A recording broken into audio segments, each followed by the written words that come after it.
All right, we're going to call the council meeting to order. Everybody stand for the pledge, please.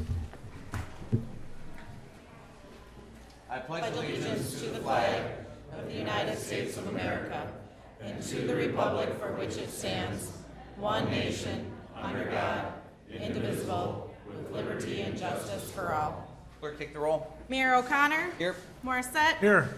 Alms. Here. Knudsen. Here. Kennedy. Here. Brooke. Here. Hall. Here. All right, first up is comments and suggestions from citizens present. This is an opportunity for residents of the city of Hudson to come forward with issues that they may have that are not on the agenda. Anything that you would like to speak about that is on the agenda, you could request one of the council members to ask that it be pulled, and we could have a public hearing on that. Please keep your comments brief. Try not to repeat other people's comments. And did I miss anything? Oh, anybody on Zoom? No? Okay. All right. Does anyone have a comment? Any comments? Any comments? Any comments? Hearing none, we'll close that portion of the agenda. Next, we have the swearing in of our new fire chief, Drew Spielman. Chief? Wherever you'd like.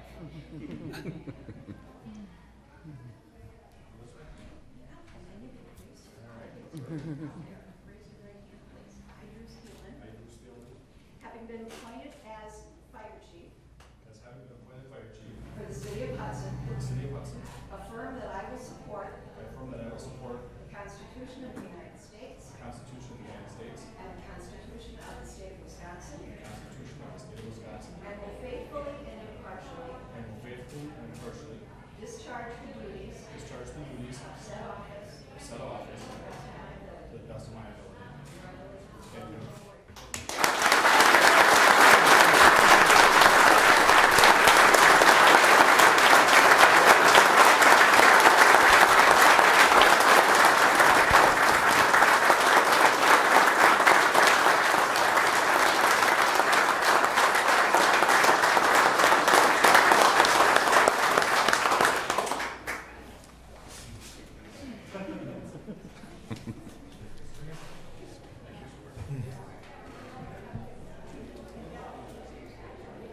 All right, next we have a Meritorious Conduct Award. Chief? We're gonna have to try and figure out a way to do this quick. Yeah, right.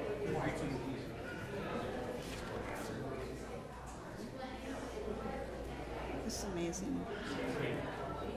This invention they have. We'll let that wave go out and then we'll bring the other wave in. Yeah?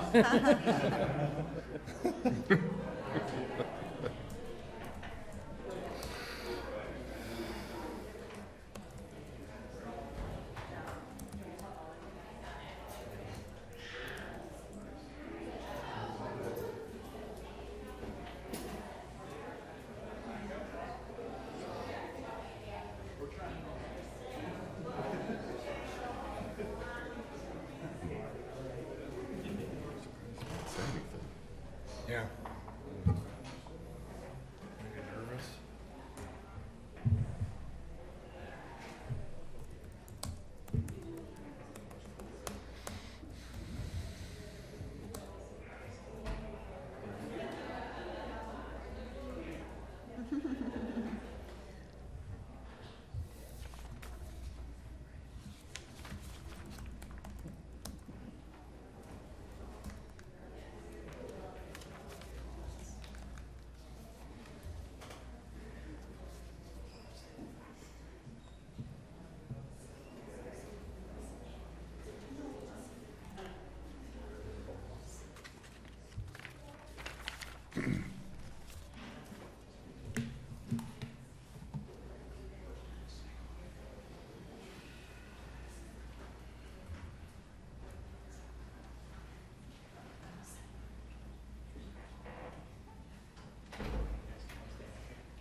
It's right here, it's fine. Somewhere people can see you.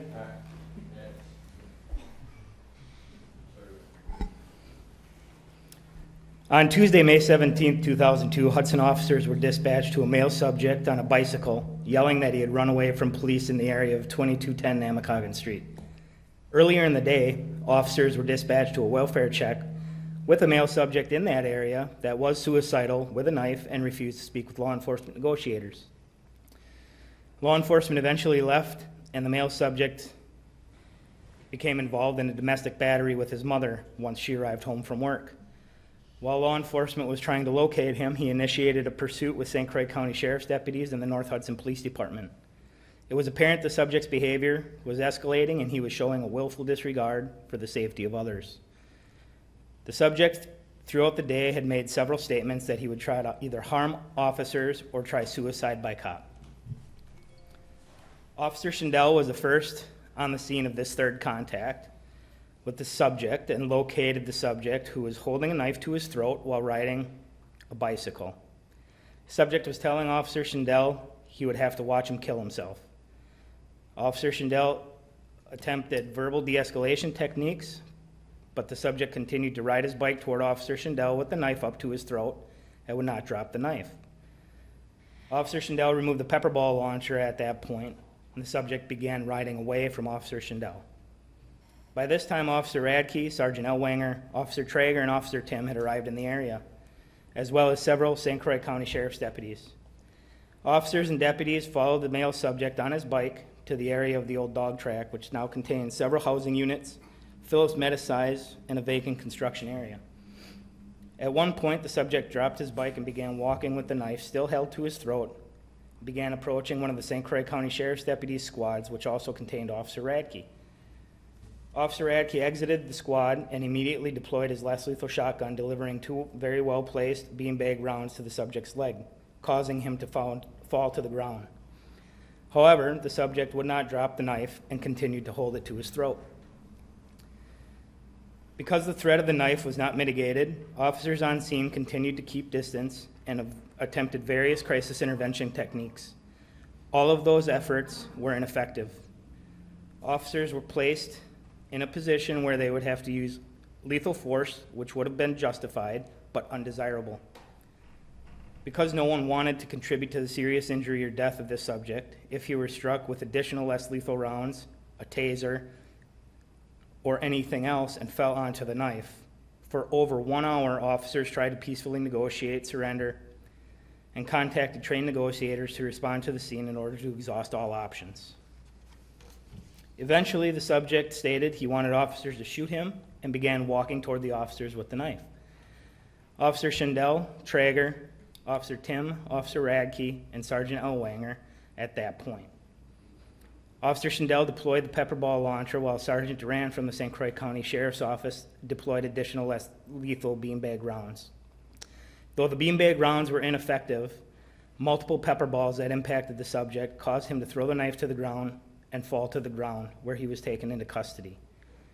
The use of force was immediately stopped, and the subject was taken into custody, then transported to a hospital for evaluation, and later to a secure mental health facility. In times past, literally 1 week prior to this incident, we likely would have had to use lethal force against this subject. All officers on scene displayed the highest degree of restraint and care in using only the amount of force that was absolutely necessary to stop the threat and effect an arrest. The subject was treated with commendable dignity and respect for the duration of this incident. I believe that our officers acted in a manner that displays the Hudson Police Department's commitment to excellence, and their conduct was meritorious to say the least. St. Croix County Sheriff's deputies that also responded to assist include Sergeant Thomason, Sergeant Durand, Deputies Bolt, Rudisil, and Traben. They acted in the same manner, and I believe they should be recognized for their actions as well. I'm grateful that they came to our aid in time of need. Not only do I want to thank these officers, but I want to thank this council, because without your approval, we would not have been able to make the purchases of those pepper ball launchers, and those were the difference in this case. So thank you, everybody.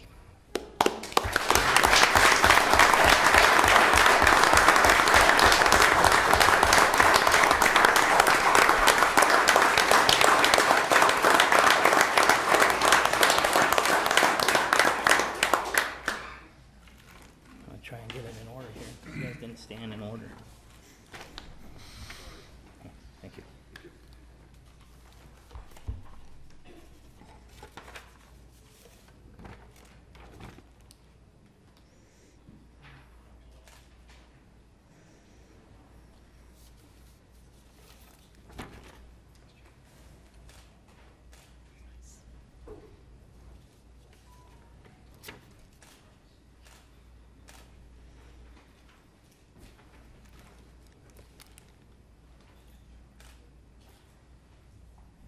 Thank you. Thanks, Chief. Thank you, guys.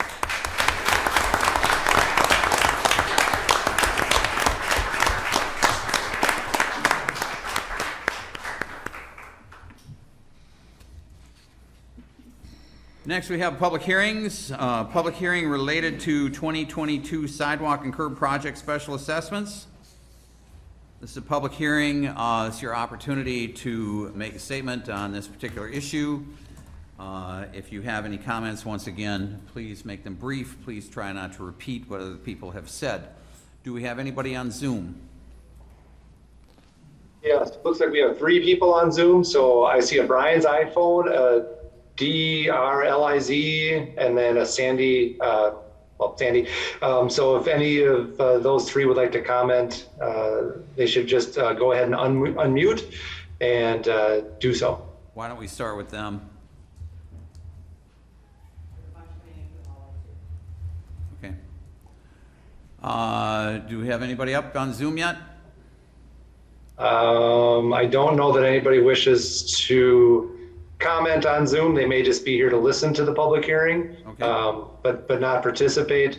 I do have one other person that looks like they're trying to join, so we can, I'll start here then, Aaron. start there, then come back. All right, sounds good. All right, so public hearing, is there anybody that would like to make a comment?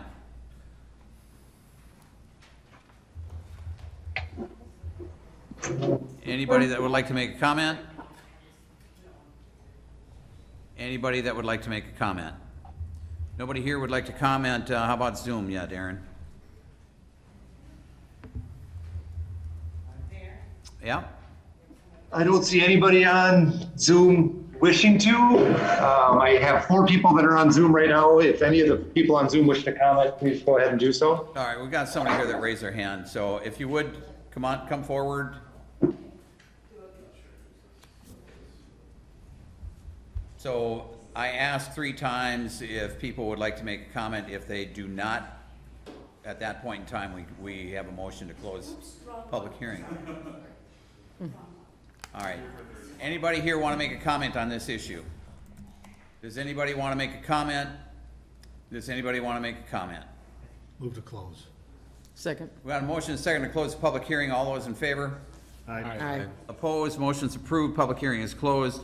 Discussion and possible action to accept 2022 sidewalk and curb project bids and adopt Resolution 15-22, final resolution authorizing special assessments for 2022 sidewalk and curb project. Greetings, City Council. So we received bids for the 2022 sidewalk and curb project. 1 bid was received from Pembroke Companies. It was a little higher than anticipated, but in our current state of construction affairs, not unanticipated. According to the city's special assessment policy, 50% of the cost of sidewalk replacement in residential areas, 100% of cost of sidewalk replacements in commercial and industrial areas, 50% of the cost of curb and gutter replacements, and 100% of the cost of new curb and gutter where none existed before is accessible to the fronting property. So in order to adopt the special assessments, we need to adopt that resolution 1522 tonight. We also, so the bids were a little bit higher than anticipated, but we believe that we can find the additional funding for our portion of the project through savings elsewhere. Okay. I'll move to suspend the rules. Do we need to suspend the rules, Nick? Not on a resolution, no. Just on ordinances. News, that's new. It is. It follows your code. Ordinances require a second reading. Move to adopt the resolution 15-22 then. Second. Got a motion and a second to adopt. Any discussion? All those in favor? Aye. Opposed? Motion's approved. Public hearing related to 3rd Street, Laurel Avenue Bluff Area Reconstruction Project Special Assessments. Same thing. This is a public hearing. It's an opportunity for people of the of the city to weigh in on this issue, make a comment if you'd like. Keep them brief. Try not to repeat other people's comments. Aaron, anything on Zoom on this, or the same people?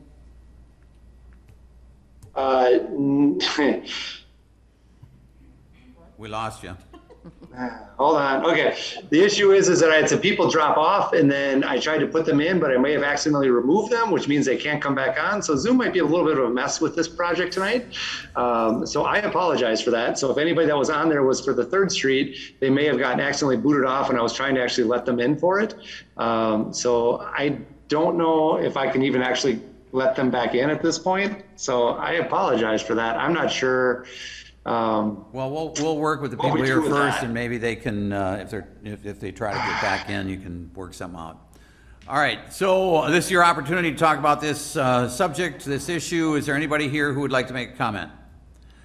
Please come forward, state your name, address.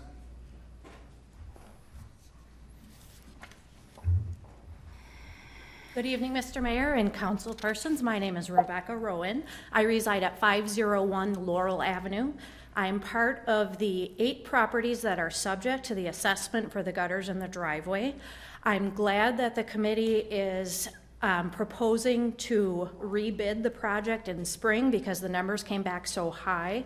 And when I look at the figure that is being proposed to be split between those 8 properties, it's a lot of money.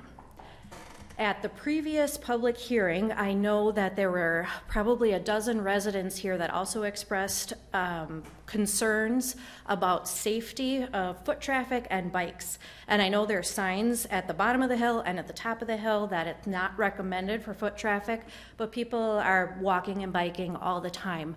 One of the ideas that we had was to make the road a one-way going uphill so that there would be room on the hill to accommodate a safe path for pedestrians and bikers. Thank you. All right, thanks for your comment. Any other comments?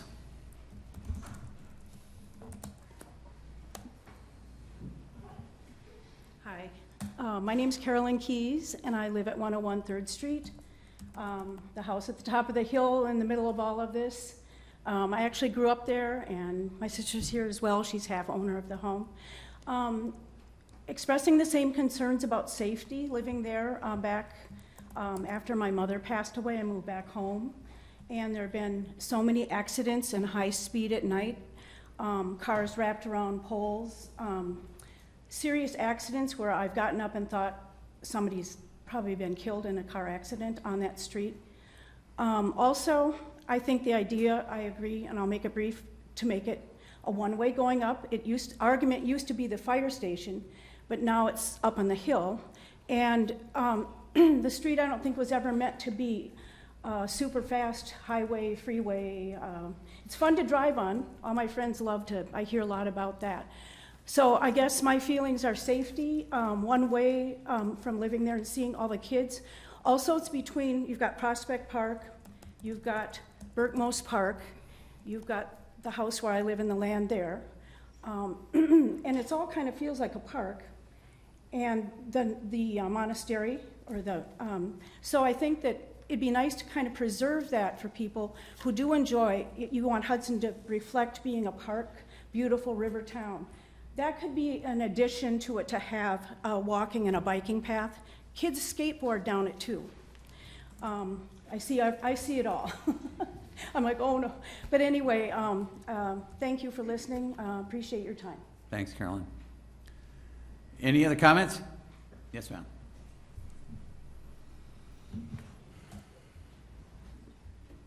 Hi everyone, my name's Jennifer Driscoll. I own 503 Laurel Avenue and 505 Laurel Avenue.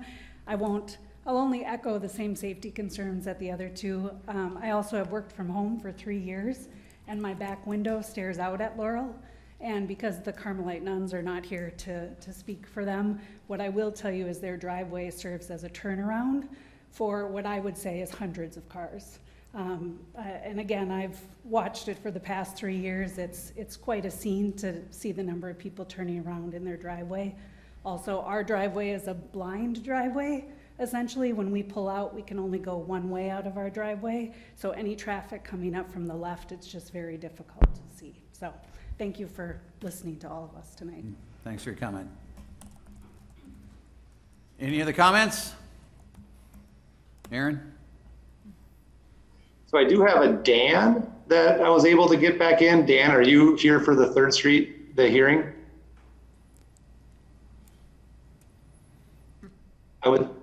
It doesn't look like it. I'm not sure what that's about.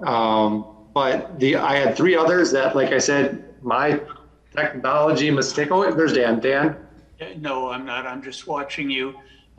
See if your haircut's in good shape and your beard is trimmed. Thank you. You're welcome. And then Dan, I apologize. After the public hearing, though, I do have to throw you off. So there were 3 others that, like I said, my mistake. We're taken off there. I'm blaming slight sleep deprivation. So what I would say is if the council wishes to move forward with this project and not rebid it, that we should continue the public hearing to the next meeting to allow those 3 potentially to be able to comment, because I don't know for sure if they're here for that or not. I tried to message them, but I didn't get a response. So if the council decides to move forward without doing the rebidding, I would recommend that we continue the hearing to the next meeting so they have that opportunity, and I apologize. Okay. Any other comments? Any other comments? Any other comments? Move to close. Second. Motion and second to close the public hearing. All those in favor? Aye. Opposed? Motion's approved. Public hearing is closed. Let's see. Discussion and possible action regarding 3rd Street, Laurel Avenue, Bluff Area Reconstruction Project bids and Resolution 14-22, first final resolution authorizing special assessments for 3rd Street, Laurel Avenue, Bluff Area Reconstruction Project. All right, so again, we received bids for this project. Only 1 bid was received from Madison Contractors.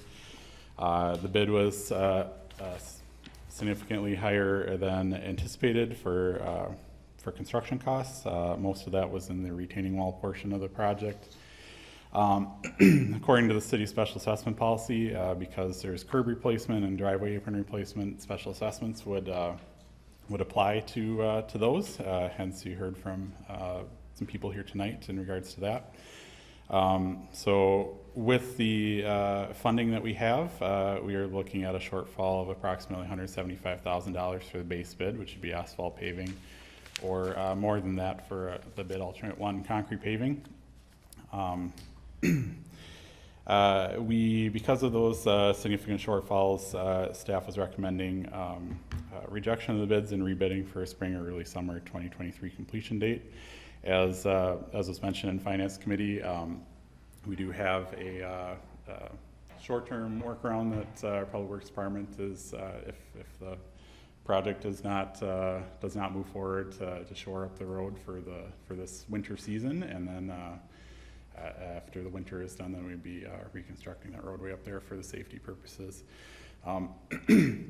Mike Mraz, if he's back in here, reminded me that if we did not move forward with the project this year, we would be looking to, in 2023, re-add the part going down the hill to Walnut Street for repaving. And so if we were to forego a project this year, to re-add that back in, and then we have a better kind of economy of scale for project bids into the future here. So we have a grant for local road improvement program, grant funding for this project. We checked, and the grant funding does not need to be expended until sometime in 2027. So we have some time with the grant funding to expend that money. Dean, is there a possibility to work out some of the safety issues up there if we delay it till next spring? Kind of straighten things up a little bit. I'll tell you right now, and I apologize to the folks that wanted a one-way. I am not in favor of that, nor will I be. But there are some sight lines that could be addressed up there, especially coming around in front of the Carmen Lights to the triplex, or how many condos do you have? 6? Yep. Yeah, I mean, we can work through more of that stuff in the future as well. I believe the site distance issues there are a combination. There's a bit of a hill kind of to the east of of that entrance there, and also just the entrance itself is pretty narrow, and there's some pillars that are close by and that kind of thing. So some of that we can change, some of that we can't change, just based on the topography of the area and that kind of thing, but we can look into that. I think there's a little more work we could sharpen our pencil on, and I will move that we delay this till 2023. I'll second. You got a motion and a second. So your motion is to reject the bids and send it out for Yeah. more bids, and I'll second that. So when you say delay until 2023, you want to rebid? Is that the motion? Yeah. Is to rebid? Rebid. And rebid like how soon? Right away, or what do you think? Because I don't know how this moves forward as far as the economy is concerned. So you want to restate the motion then, or? Yeah, let's move to rebid, reject the existing bids and go out to rebid right away. Does that make clear as mud? Okay. So we were anticipating as staff that we'd be rebidding probably in September or so of this year for a project for next spring. When's the earliest it gets started then if we did that? Well, it'd be next spring Well, essentially, no, I 'cause, know, but- yeah, April probably April. of next year, yep. I have a question. I'll second. Discussion? Go ahead. Dean, you had presented two options to us. One was the big block format, and the other one was poured concrete. Have you any thought of re-evaluating which, I mean, you had recommended maybe this one was cheaper. How do you feel about that now? Yeah, we could certainly look at that again, now knowing kind of what we're looking at for the price of the big block concrete. There are the issues with the big block concrete in this area could be that it's just a constrained area. You need the crane to kind of plop those blocks in there, whereas the poured concrete, you just need a concrete truck with a pump, essentially. So we can chat with our consultants that have been helping us out with this retaining wall project. The only thing with that is that the wall will need to be redesigned by them and that's probably going to need to have a change order and incur additional expense to do that. So For the final engineering was only Yeah. done on the block? it's only done on the Okay, big block, yep. sure. That cost us more. I would guess that we probably be more cost effective to stick with the blocks that Something that way. we're looking at right now. Thank you. Yeah. If I could just jump in, I have a couple of little Sure. clarifying questions for you, Dean. My biggest concern is safety, specifically at that retaining wall where it really looks like a big chunk of the road. It could wash away at any moment. Do you feel that the efforts you would take would be enough to mitigate any potential danger to our folks that use that road? So that's one question that I have. And as long as I'm here, I'm just going to ask you the second question too. My other one is if you do the bid this fall, that will ensure the pricing for next spring. Is that correct? Yes. Do they hold Yep. that bid in They place? hold- Yep, exactly. They hold the unit prices for the bid. Excuse me, I've got some congestion tonight. So the first project with the safety issue, or first question with the safety issue, so Public Works would be looking to essentially do a larger asphalt patch out there, and with that would form up essentially a curb around that area that's attached to the guardrail. And so the point behind that is, first of all, to shore up the part of the pavement that's eroding away, and then secondly, to make the water that's causing the erosion issue get out of that area to a different area that doesn't have erosion problems. The other thing, excuse me, over the winter, the ground is going to be frozen, and typically that holds up a lot better than not frozen ground, especially considering erosion kind of essentially acts as one big block in the winter time while it's frozen. So there's less erosion potential in the winter time as well. Does that answer your question, Sarah, or anybody else here? Yes, thank you. Okay. Anybody else? All right, we got the motion in front of us. All those in favor? Aye. Opposed? Aye. Motion's approved. Thanks, Dean. Consent agenda. Approve the meeting minutes from the June 20, 2022 regular council meeting. Approve claims in the amount of $1,571,938.97. Approve resolution 8-22, retention of digital voter registration records in lieu of original paper copies. and approve the lakefront park concessions agreement between St. Croix Snack Shack and the City of Hudson. Move to approve. Second. Motion and second to approve consent agenda. Roll call. Morissette? Yes. Alms? Yes. Knutson? Yes. Kennedy? Yes. Ruck? Yes. Hall? Yes. Motion's approved. Consent agenda is approved. Discussion and possible action on traffic calming policies. You want me to? I'm waving Public Works Director up here, but I'll go ahead and discuss that sheet. Well, we had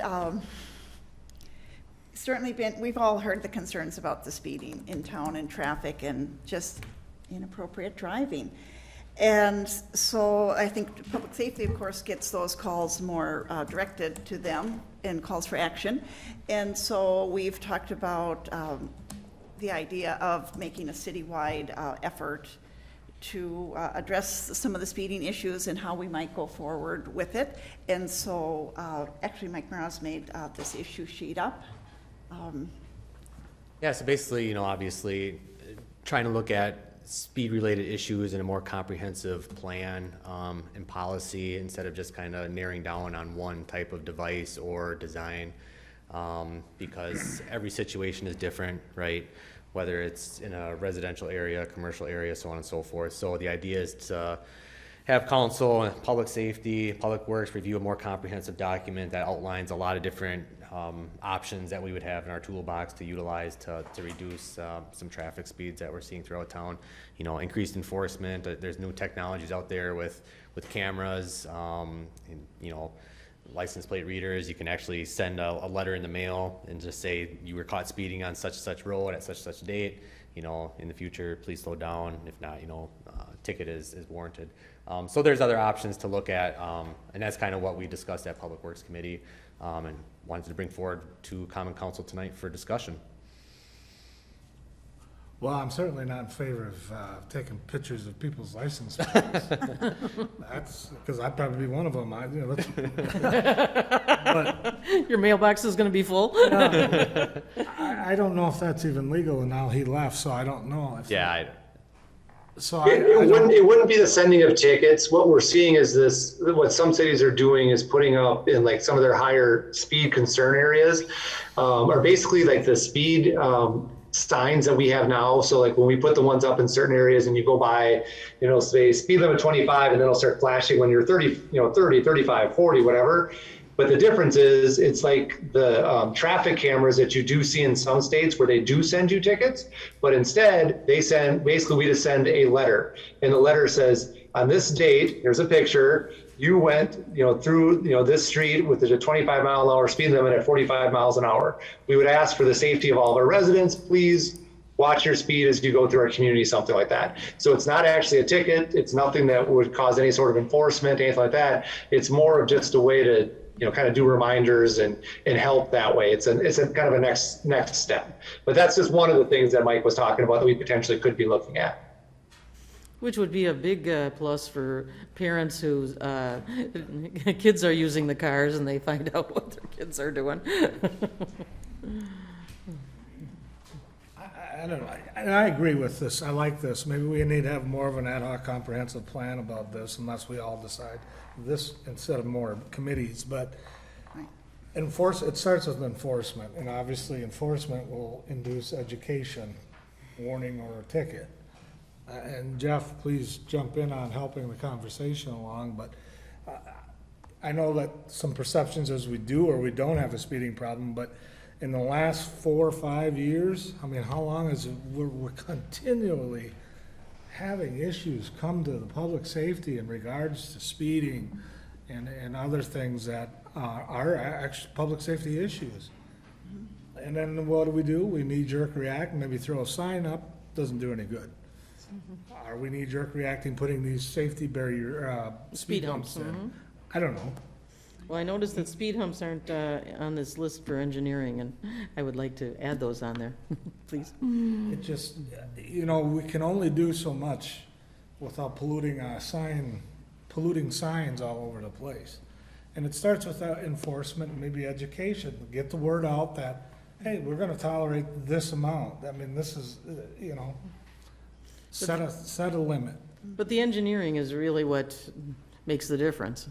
There's no possible way to fix old-time Hudson as I've grown up here and seen this grow. These roads were never made to support some of the traffic in your area particularly.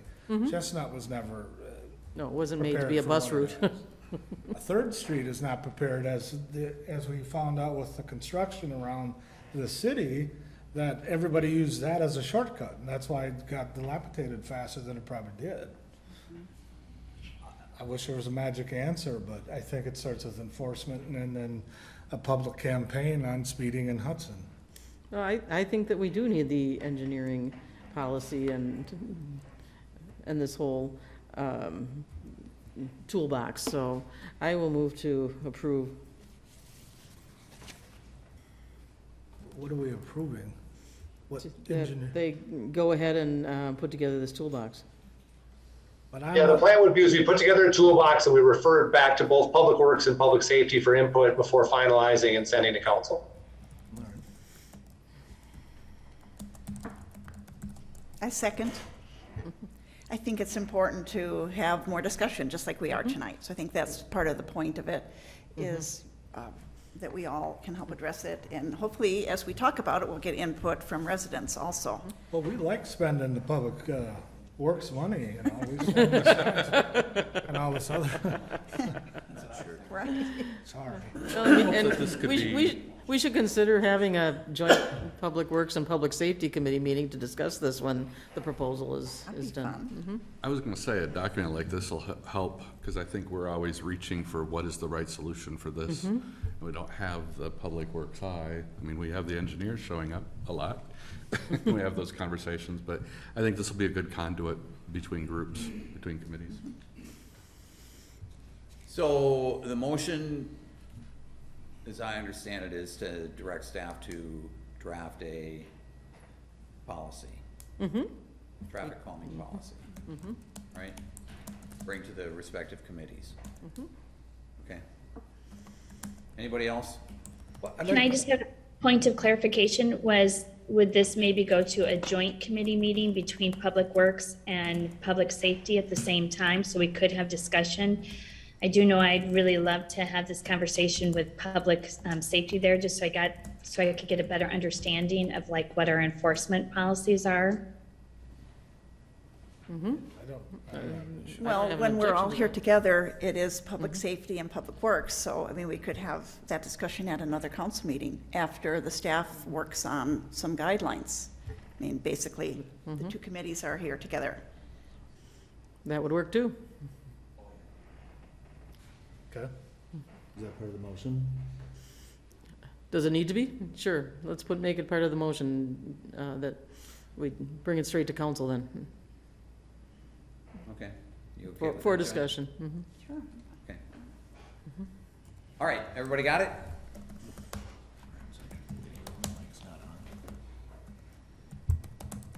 I can't do that.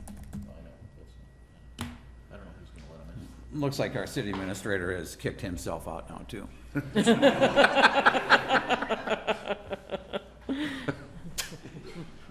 Can he call in on that number? I don't know.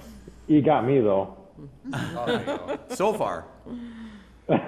I'll be here. All right, everybody got the motion? All those in favor? Aye. Aye. Opposed? Motion is approved.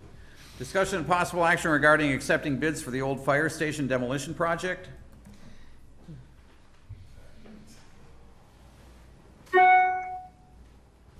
Sorry about that. I was too busy snickering at Aaron getting booted out. Sorry, Aaron.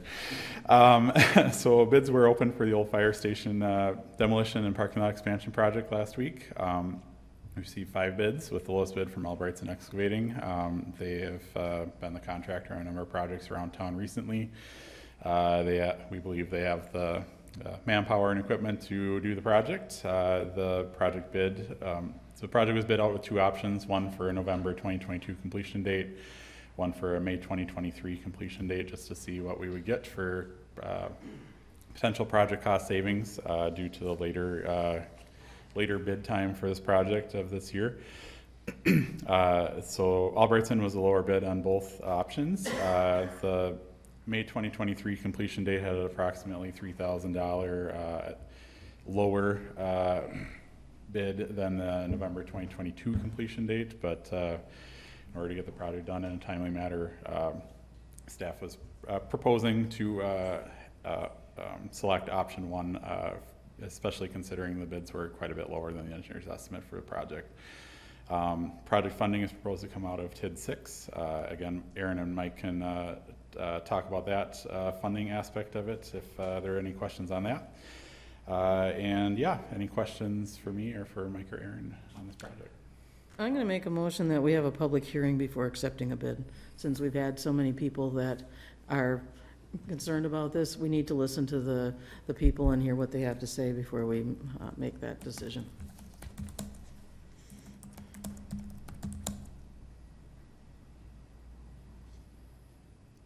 I can second that for point of discussion. All right, we have a motion and a second. Discussion? You know, first of all, I would like to say this. And we went through this in the Finance Committee, or at least started to. We have a history here that goes back 2-3 years now. Well, 4 years, 4 or 5 years, I guess, in relation to that facility. The Gerards had come in, they wanted to develop that site. They had asked for exclusive negotiating rights on that site. This council granted them that. And they were trying to work out an arrangement whereby they were going to buy a couple additional lots that they didn't own at that time. They came back a year later, did not have any success in pursuing those other lots, so they asked for an extension. This council granted them that extension, another year. COVID hit. They once again came in when their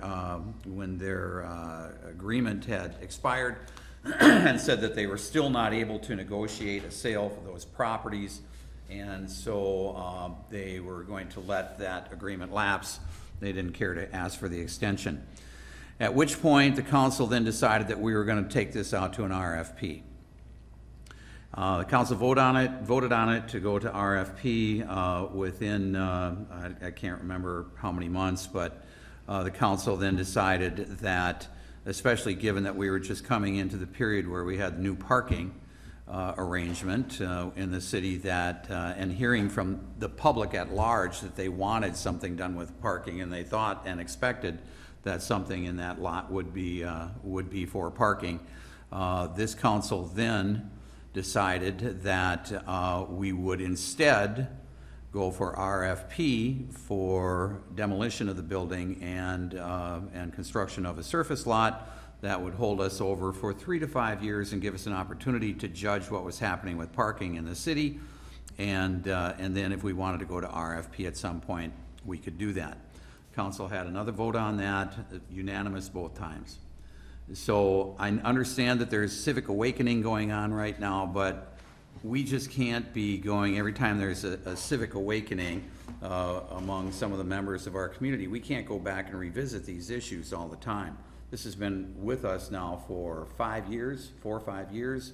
The council has voted twice unanimously, and I would think that if we do anything different right now, not to say that we can't, but it would seem to me to indicate that the council is saying, and the people around here that are advocating for this are saying that the council didn't do their job, when I think the council actually did. We've yet to get 1 single month's worth of critical data coming in on our parking from our new parking system that is just about 2 years old. And we're hoping that July will be that first month because of everything that intervened once the parking system was up. And so now that we've had a July with booster days, which is usually our busiest time downtown, hopefully we now have 1 month's worth of critical data, and then we can see what happens with parking lots. So I would say I think that this council has done their job. They've done the work they needed to do, and I think that we should move forward and do what the citizens had asked for over the course of the last, even before I was elected in 2016, asking for additional parking downtown. This is our property, our lot, And I think it makes sense that we increase parking here at least for the next 3 to 5 years with this project. I don't think that it would be a big problem to wait for one more meeting to hold a public hearing, because this is our job to listen to what the people have to say. I thought that we had sent this out for a request for proposals, and then I talked to Aaron this afternoon, and he said, no, it didn't, we didn't have a request for proposals. So for the building of the property. For the no, we decided that we were not going to do it. We had said that we were, but we decided against that and instead opted to do bids for demolition. Mm-hmm. But since people are asking for input on this, I think that we should be listening to them. Well, I want to pursue what we've already voted for twice. I mean, I don't want to become a landlord as far as a parcel, and I don't want to sell any land. Right. And throughout the comprehensive plan project, parking was right up on every issue.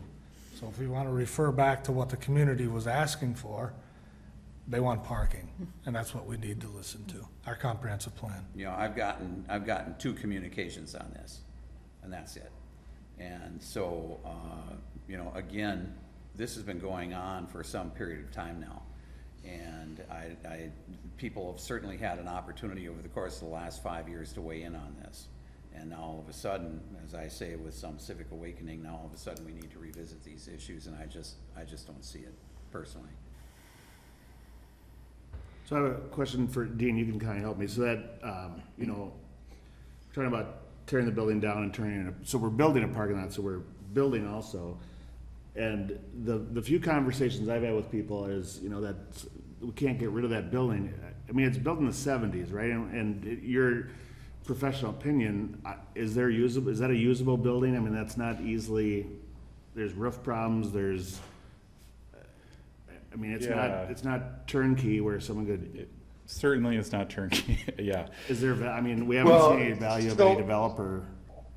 I just don't want a false sense that building is a classic old, you know, turn of the century building. I don't know that that's I don't know that it's a space that Dean could weigh in on. There's a lot of issues with that building. The extent of which, you know, we've looked at it. We have asbestos. There's a wall that holds up 3rd Street. You know, there's a lot there that has to be dealt with. You know, and then if we're talking about, you know, future users, you have the other concept of, okay, when you put something in there, how are you going to park it, right? So if you put in, you know, company X or user Y, you know, it's going to be you know, there's a lot that has to go into that. You know, there's a chance that you could, exacerbate the parking issue that already exists. So, you know, I don't know, Mike, if that helps answer that question or just makes it more convoluted. No, that's what I'm thinking too. That, and not just a cost now, but if the city becomes, you know, we have air conditioning, heat, staff, insurance. That these proposals are neat, but I don't see us wanting to get in that business, like you said, Randy. I think Aaron was trying to jump in on there. I don't know. Aaron? If he didn't kick himself out. And maybe while we're waiting here to hear from Aaron, I could ask a few questions, and then if he's back and ready to go, we can turn it over to him. Mike, I'm wondering, Mike Johnson, I have heard from a few people who have expressed some interest as well, and I have directed them to you. Have you heard anything from individuals expressing interest in this location? 2, 3. Anything not a serious? Significant amount. No, and you know, the emails or the conversations I've had is, I say the same thing, is listen, there's a lot of, you know, if you're going to bring a high intensity user into there, it creates a lot of problems on the overall parking system. And to the mayor's point, and I think to everybody, is we don't have all the information yet. You know, we're just now getting into that first full year of good parking data, looking at what our turnover rate is, looking at what the average parking time is. You know, if you put somebody in there, you know, a small office user is a lot different than, you know, a big, you know, commercial type user. So it's a more complicated issue than just saying, you know, interest is one thing, you know, the ultimate end user is a whole nother thing. I also think that it makes a lot of sense to, you know, doing this now does not commit us to not doing a development project in the future. And that development project in the future could involve a really good user as well as additional parking. But, you know, I think that's all part of the conversation. And then I guess the other point I'd like to make is, Mr. Mayor, I do believe we have done a good job at looking at this as well. I do think it also gets to a larger scale topic for us to maybe consider in the future is how do we communicate these things with our residents so that they're completely aware. I know it was listed through the agenda and a variety of those sources. And I know we've, under your leadership, the newsletter has begun, and wondering if we can get this kind of information out in a more timely way so that residents are informed and feel like they're part of the process in the beginning. Okay. Aaron, are you there? Thanks, Sarah. Breaking up, Aaron. Hello? Yeah? I'm trying. I'm trying. All right, hold on. Let me see. Can you hear me? Yep. All right. You can actually hear me. That's a bonus. Okay. So, I apologize because I'm trying to use two different things here that somebody's keep getting disconnected on. So can I ask specific, was there a specific question I probably missed if there was? No, we were just wondering if you had a comment. Oh, so yeah, I mean, basically, I think when you look at this, you know, kind of big picture, we had talked about this before. We had discussed going out to potentially RFP, but part of that RFP discussion really wasn't about reuse of the existing building. And I think, I'm assuming Mike probably brought this up, but one of the main concerns with the reuse is that any reuse would probably exacerbate the current downtown parking issue.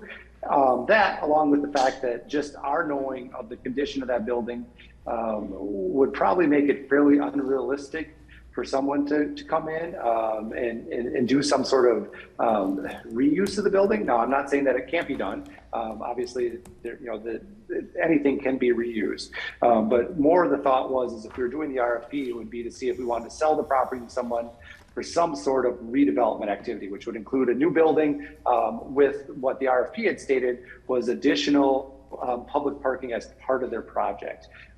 So it was always anticipated that no matter what happened there, it would add parking to our downtown parking pool, not take away. And then ultimately, I think this was discussed when. I think we lost you again, Aaron. It was pretty much the same thing.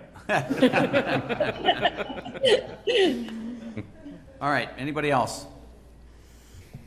Got a motion before us. All those in favor of the motion? Aye. Aye. Opposed? No. No. Oh, I'm sorry, I voted wrong. Oh, I'm embarrassed. Can we revote? Yeah, you can go back and Yes. restate Thank the you. motion. Because I forgot that Joyce All those in favor recommended of the we- motion? And what is The motion is to have a public hearing. Okay. So I guess I'm the only aye vote, I'm is my voting no. understanding. Sorry, my mistake. I don't know how All right, so- Sarah voted on it. Yeah, I was wondering if we could do a roll call on that one, maybe. Sure. Morissette, No. Alms, No. Ruck, Yes. Hull. Yes. I skipped you. Sorry. Kennedy. No. Oh, what am I doing? We're all messed up. And Knutson, sorry. Get them all? Yep. All right. Motion fails on a 4-2 vote. Move to accept Albertson Executive Excavating, option 1. I'll second. Got a motion second to approve. Discussion? All those in favor? Aye. Opposed? No. Roll call. Morissette, Yes. Alms, Yes. Brooke, Yes. Knutson, Yes. Kennedy, Yes. Hall. No. All right, motion is approved. Introduction to St. Croix Meadows Planned Commercial District Development. Thank you, Mr. Mayor. I'll take this one as Mike is remote, and he will add his comments as we move forward. So before the council, we have the introduction of the St. Croix Meadows Planned Commercial District Development. You have an issue sheet which runs through 6 items. Proposed brewery concept development plans, proposed ballpark concept development plans, total drainage and utility easement release resolution, certified survey map approvals, First Amendment to the development agreement for St. Croix Meadows, and a development agreement between the City of Hudson and LB Hudson LLC. We'll go through those momentarily, but this involves the continued development of St. Croix Meadows with the planned addition of a brewery with Lift Bridge Brewing being the operator, and a ballpark which is being proposed. Brian, do you want to give an overview and introduce the concept? There's not a required vote on the concept itself. We'll have the development team provide the overall kind of scope of the proposal and what they're looking to do moving forward with the map as it lays out for that particular area. And then we'll move into the specific development plans, the concept plans for the brewery and the ballpark. We're just gonna bring up the survey map so that you've got a good visual to look at.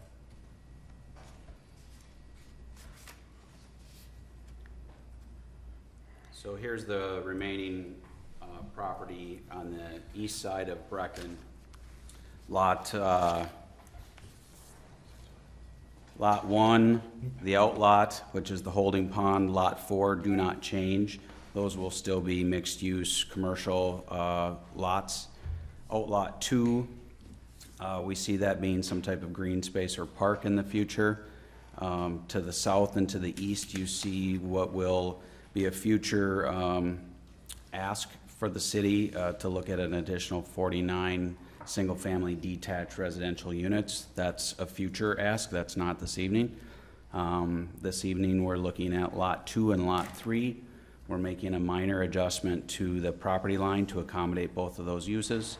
Lot 2 is the brewery, and Lot 3 is the proposed baseball stadium. So some minor amendments tonight. How many seats were in the original stadium? 5,000. And we can roll into the concept plans here momentarily. Any other questions on the overall layout as is being described? I think it's important to know, just from the city's perspective, as Mr. Zeller had indicated, that what you're doing here tonight, or what you're asking to be done tonight, is approval of the concept development plans for the brewery and for the ballpark. So you'll see those in just a minute.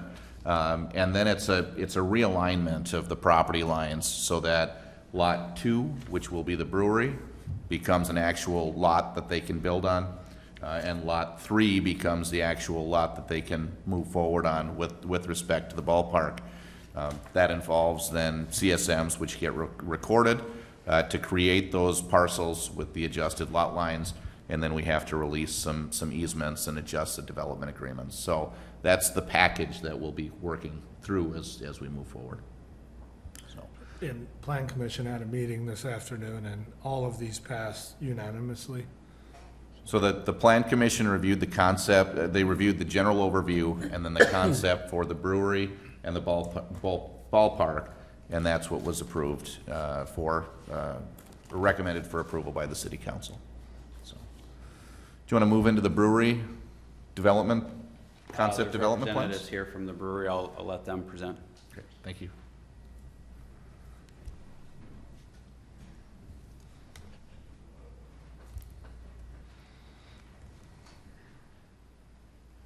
My name's Jim Winkles, and I'm with AMCON and part of the development team. With me is Brad Glenn, one of the founders and current owners of Liftbridge Brewery.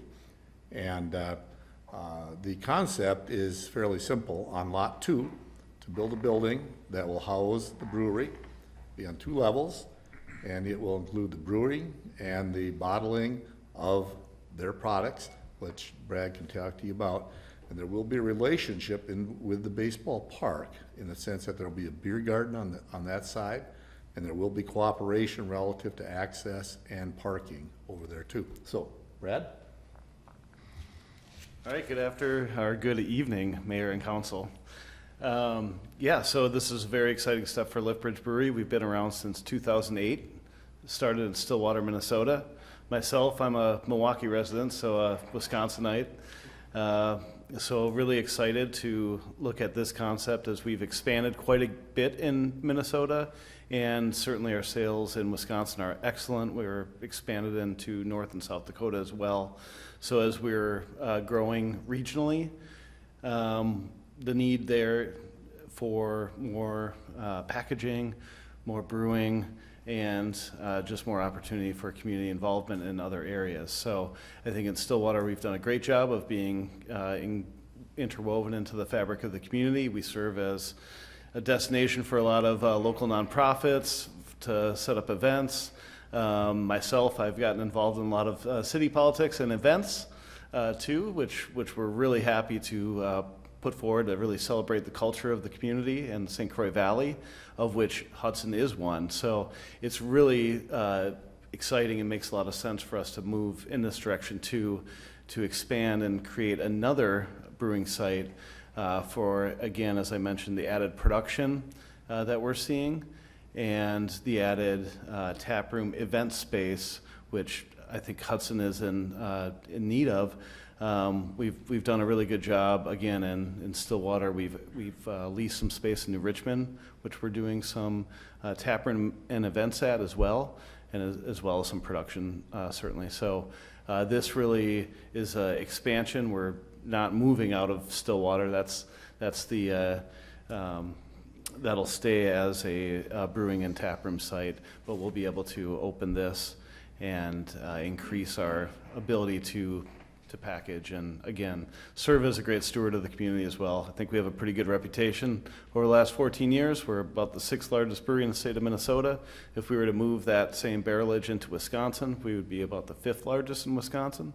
So right up there, and I think the public is really enjoying local breweries. Again, we are in the community. The community is appreciating what I think is better beer, but also, just that space to know that their beer is brewed there. Those folks are the folks that celebrate and support the local sports teams and the other local nonprofits that are in those areas too. Unlike some of the large international brewers that are around. So it's a really for us, it's a real community thing. Again, growing up in Milwaukee, my father's worked in the brewing industry since the 60s, so 6 different decades. He's thankfully retired now and just worried about his golf game. But it's in Milwaukee, it's a beer community, right? You always knew someone that worked at a brewery. So breweries were really a cornerstone of that community, and that's what we did in Minnesota, and that's what we'd love to do here in Hudson, and really be an integral part of your community, be involved, be an asset to everyone. So if you have any questions, definitely I'm here for that. Anybody? Okay, we'll move on. We need Thanks. to vote on that. Yep. Well, I hadn't announced it yet, so I was okay. Discussion possible action on concept development plans for Liftbridge Brewing on Lot 2 of the St. Croix Meadows CSM North. Move to accept the concept plan. Second. Got a motion and a second to accept. Discussion? All those in favor? Aye. Aye. Opposed? Motion's approved. Discussion, possible action on a concept development plan review for Hudson Ballpark at proposed CSM Lot 3 on Archer Avenue, St. Croix Meadows, LLC.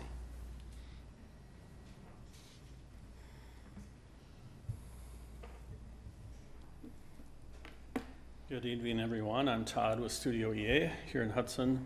Brian Zeller is also here to talk about the ballpark, but I'm going to walk you through our concept plans for the ballpark and the renderings that we provided. So we're proposing a 1,400 seat ballpark to be adjacent to the lift bridge project that was just shown to you guys. So our concept here is to have an entry plaza, a series of stairs, walkways, and stairs that get you up to a concourse level. The seating is in front of the concourse level between the concourse and the field. We have 1,200 seats, individual seats, along with 200 club level or group seats that are right at the back edge of the seating area. The concourse is predominantly open with views out each end and towards the entry point and obviously to the field. As people are milling around going to concessions or toilet rooms or just hanging out, they can still have a view of the park. So we have support space, again, of toilet rooms, concessions, open seating areas and the like. Underneath the concourse level, we have support for the ballpark itself.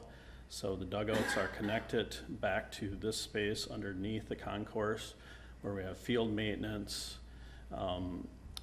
entry point here with a stair and an elevator to get concessions stocked up and down. We have additional team rooms, storage space, training rooms, and additional team rooms and athletic space down at this end of it. So about 20,000 square feet enclosed underneath the concourse, and the concourse itself is about 20,000 square feet as well. The renderings show, this is a view at the entry point. So again, from that plaza area, we have a little ticket area here, and then you can see a series of steps and walks and steps that get you up to the concourse area. So this is showing that plaza here on the left. Lift bridge is immediately to the left of this plaza. So you can see the concourse is predominantly open other than where we have some concessions and toilet room areas. We have a canopy that covers most of the concourse, but some of it is open, some of it is covered. So there's areas that will be in shade and some that will be lit. We have additional windows that get down to the lower level to the team rooms and the like in that lower level as well. This is a view right from the plaza area. And then a view here at the open end where the canopy is not covering. So this is open area, some seating, family area as well, and then views of the park. This is showing the group areas or the club area seating that happens at the back of the kind of the individual seating area. So these are areas where groups can congregate, buy tickets and get together in those locations.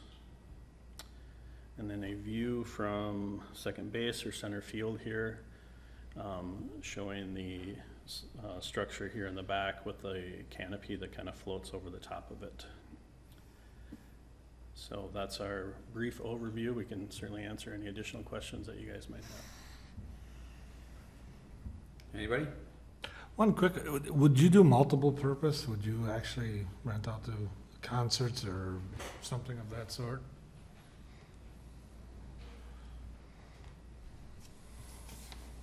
The only thing we're really contemplating this evening is baseball or a field sport.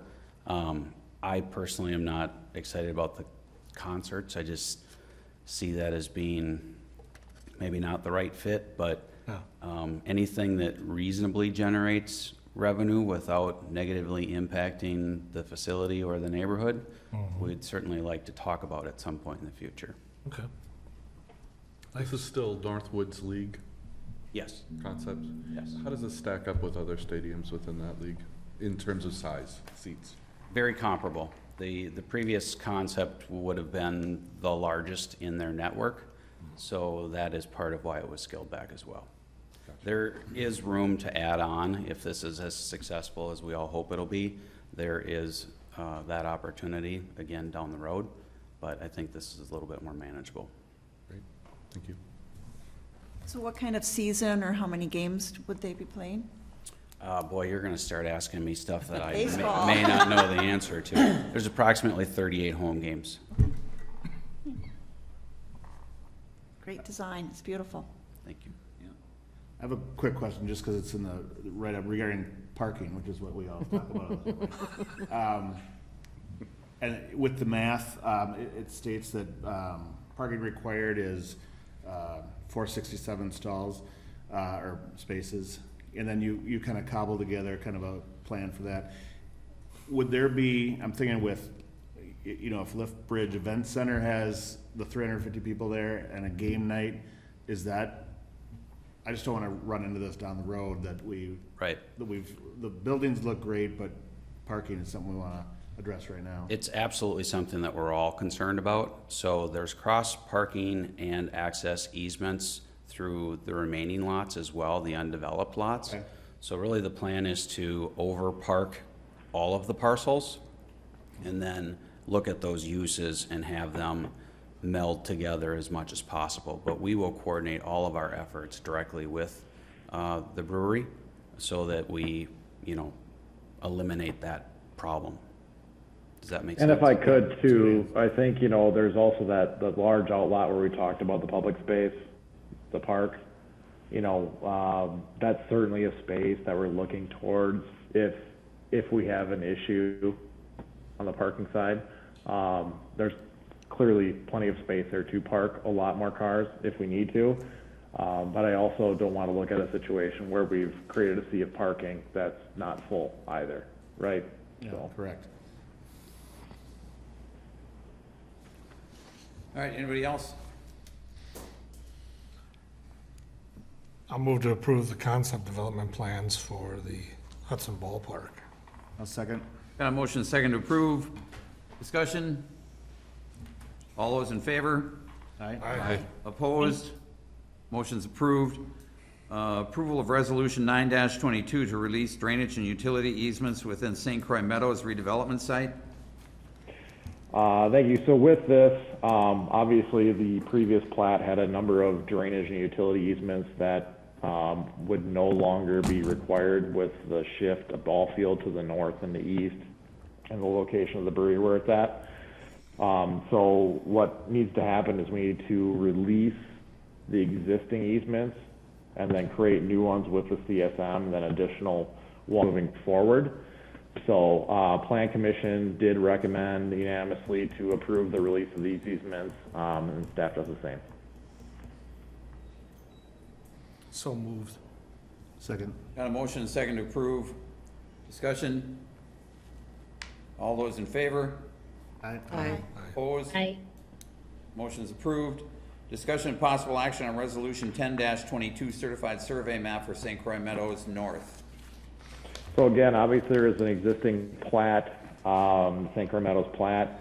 So what we're looking at here is St. Croix Meadows North is what it's referred to, which includes the ball field, the brewery, a couple of the outlots. This is what we call the minor amendment, what we're really trying to accomplish tonight. The next item on the agenda, St. Croix Meadows South, is contains the housing component, which will go through a lot more public process moving forward, a significant amount more, with a major change to the planned commercial district. So this north one really just accommodates the brewery, the baseball field, and the commercial outlots. Staff and the Plan Commission met approval. So moved. Second. Motion and a second. Discussion? All those in favor? Aye. Aye. Opposed? Motion's approved. Discussion and possible action on Resolution 11-2020 certified survey map for St. Croix Meadows South. Again, this is just the south side. This is the side that's going to have to do additional process via public meetings and hearings and neighborhood meetings. But again, staff and the Plan Commission recommend approval.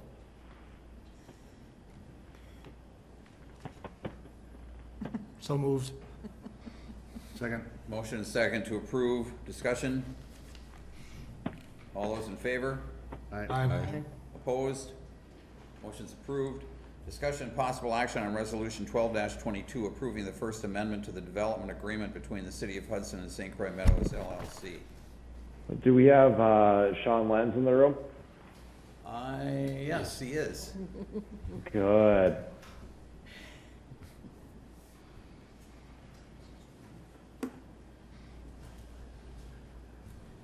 Good evening, Mayor and Council. For those of you that were with the council when we did tax increment district number 5, which was the old dog track site, you'll recall we divided the tax increment district for development agreement purposes into two halves. You had the Phillips half and the St. Croix Meadows half at that time. Subsequent to that, the discussion that you're talking this evening about the lift bridge project, there has become the need to have a direct development agreement and a direct incentive to lift bridge, whereas the original model of the TID number 5 and the development agreements was to have an agreement with Phillips and St. Croix Meadows. So what this agreement today, the amendment to the agreement does, is it takes the lift bridge site, just that site, out of the St. Croix Meadows development agreement. And then we were going to set up, and I think it's next on the agenda, a development agreement directly with that party. So it'll be outside of the city's arrangement with St. Croix Meadows. And then again, in the next agenda item, you'll talk about that individual agreement. So that was the purpose, stage one, or step one, to get to the next step is we had to have both the city and St. Croix Meadows, their redevelopment group, agreed to separate that property that Lift Bridge will construct on from the original agreement.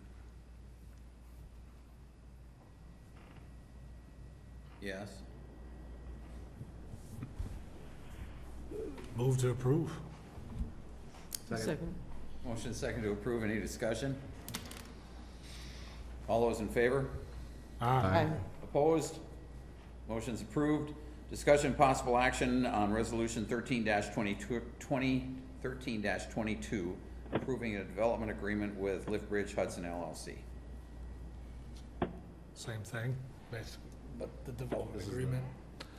Yeah, in the second action, again, going back to the original with tax increment district number 5, there were individual agreements set up, and now this will be the third agreement in tax increment district number 5 directly between the city and with Lift Bridge. This agreement, again, and if I need to go through this, please, happy to do so. When you do a development agreement for tax increment districts, they typically fall into two categories, a traditional agreement and what I would call a pay-as-you-go agreement. With a traditional agreement, the city will borrow money that you are ultimately responsible to pay back, and then you'll have an agreement with a development group to create enough new tax increment revenue to pay that debt. But the city actually takes debt outstanding, and again, in a worst case scenario, you'd have to find another funding source other than the tax increment district number 5 revenues to pay it. The pay-as-you-go model, and that's what this agreement is, states that the city will charge certain expenses to the tax increment district, but the development group will pay for those expenses initially. So it takes out that responsibility of the city to borrow money to pay for expenses. The development group takes on those expenses, pays for those expenses, but what you, the city, agree to is that if they create a building and if they pay their taxes on that building, you, the city, will collect that tax and then pay it back to them to reimburse them for those expenses that they incurred at the front end of the project.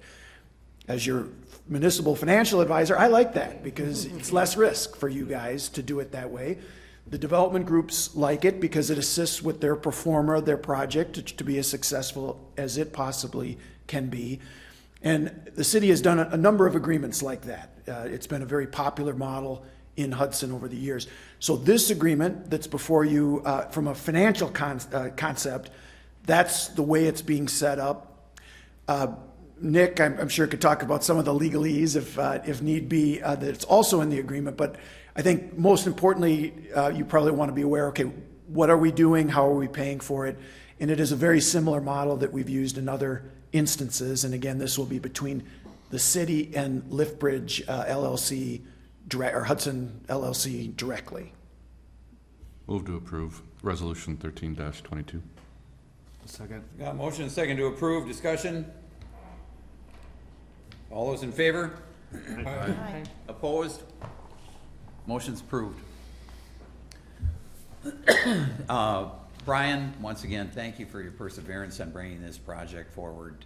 This is a very, very important project for the city, and I can't thank you enough for everything you've done to get this done. I know we got a little ways to go yet, but man, oh man, have you come a long way. And I really appreciate that. Liftbridge, it's great to have you as part of this project. Great to have you in Hudson. You're going to be a great addition to our city. We look forward to this. Everybody is looking forward to this. This is great. Thanks again, Brian. Aaron, Yeah, can you hear me? Yes. Miracles happen. Apparently when it's super hot and super humid, it does affect the internet down here. So I apologize for that when I was getting a note today. But I just wanted to say quickly to thank you to everyone, and especially Mike Johnson. Mike is really obviously taking the lead on all of this and done a ton of work pulling together Liftbridge, the Ballpark group, all of our, city things that we needed to do. It's a lot to pull together, and honestly, it's been pulled together within a few months. I know the groundwork's been laid for a long time, but this final project has been pulled together in a really short amount of time. And I just appreciate all the work that Mike's done. I appreciate all the work that everyone at Liftbridge put in with us, and AmCon, and of course the Ballpark side of things as well. We couldn't have done it without everybody working together, and it's not easy to get everybody to work together on a project like this and get it done that quickly. So Mike and I are really smiling tonight because this is a culmination of a lot of work in a short period of time. So I just want to echo what the mayor just said. Thank you to everyone. It's much appreciated, and we're really looking forward to seeing this happen. Excellent. Thank you. I don't have anything. Anybody? Can I add just two things for the next council meeting? One, I have mentioned in the past, and I did connect with Aaron on this. It relates to the code of ethics, and Aaron thought it might be wise if we talk about that as a council, if we're in a spot where we would like to update the ordinance on that. So I'm asking for that to be on the next agenda with possible action. The other item I'd like us to discuss as a council is our diversity committee. It's my understanding that we have had 10 applicants and no one has been brought forward, and it's been a number of months without any action on that. And I know we have a lot of residents who would like to see that continue forward. And I think they're looking for direction from this council on where we're at with respect to that committee. So I would like discussion on diversity committee with possible action as well. Thank you. Okay, thanks, Sarah. Anybody else?